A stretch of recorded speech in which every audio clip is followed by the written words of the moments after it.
We voted yesterday on two competing spending bills, one Democratic and one Republican. The Republican proposal would have cut $61 billion out of our current annual budget, and the Democratic proposal would have cut only about $6 billion. I voted against both of them. The reason I did that is because we have an annual deficit right now that is roughly $1.7 trillion. And so whether we're talking about cutting $6 billion or $61 billion, it's not nearly enough, especially if we're not putting into law some kind of restriction, some kind of restraint requiring Congress to move toward a balanced budget. I have 3 children. I do think about them when I look at spending provisions like these. I think about the fact that they're not yet old enough to vote. And notwithstanding that fact, we have already almost $15 trillion in debt. On a per capita basis, each of my children can be said to own about $50,000 of that national debt.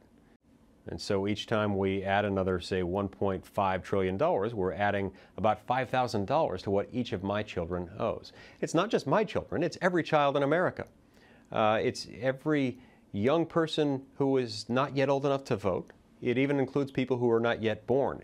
It even includes people whose parents have yet to meet, who will one day be born. So we have in this practice of perpetual deficit spending a particularly pernicious form of taxation without representation. We fought a war over that a couple hundred years ago, and we won that war.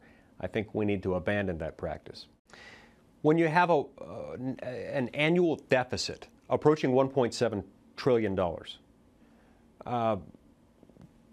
if you approach that saying, I'm going to cut that down by $61 billion, that sounds like a lot, and it is a lot of money. $61 billion is a lot of money. But you have to remember that our annual deficit is almost $1.7 trillion. We're acquiring new debt at a rate of about $5 billion a day. And so once you understand it in those terms, it becomes a lot less significant. Now, there is no single magic number that I can point to say if it were X, I would have still voted no. If it were Y, I would have voted yes. But what I can say is, number one, we needed to cut more than we did. Number two, perhaps most importantly, we needed to accompany our spending cuts by some kind of permanent spending restriction, some kind of permanent binding mechanism that will require future Congresses to move us in a direction of a balanced budget. I'm continuing to push my balanced budget amendment, and it's an amendment that is absolutely necessary both to restore principles of federalism, that is the idea that the powers of the federal government are limited, and also necessary to restore fiscal responsibility in this country. I've introduced legislation in the form of Senate Joint Resolution 5, the Lee-Kyle Balanced Budget Amendment proposal. And what it says is that once it's been adopted by Congress and approved by the states, it would tell Congress that Congress may not spend more than it takes in any given year, that it may not spend more than 18% of gross domestic product in a year, that it may not raise taxes, and that it also may not raise the national debt ceiling, unless or until 2/3 of both houses of Congress have approved that action.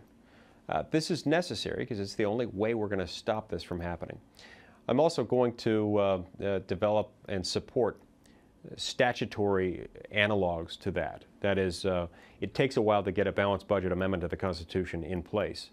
And I think we need legislation in the meantime that calls for more immediate adjustments to the way in which we spend.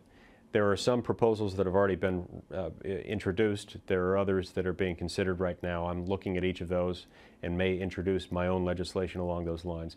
But we need both statutory and constitutional reform, and I'll be pushing both of those. I'll also be putting pressure on the leadership in the Senate to stay focused to the greatest extent possible on debates surrounding the need for reforms on the way that Congress spends money. Deficit spending is inseparably connected to the problem in our economy, to the jobs shortage, and to the problem of capital markets seizing up. It affects every aspect of our economy. Now, there are those naysayers who say we can't do this because it would be devastating to our economy.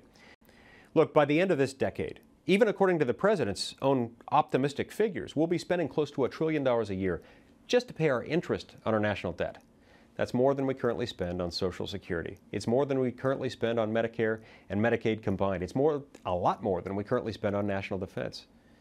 All of those programs could be, and I believe will be, placed in grave jeopardy unless we take aggressive steps right now to start bringing that spending under control. If we don't choose to do the right thing now, the right thing for our children, the decisions will be made for us, and the ramifications will be a lot more unpleasant.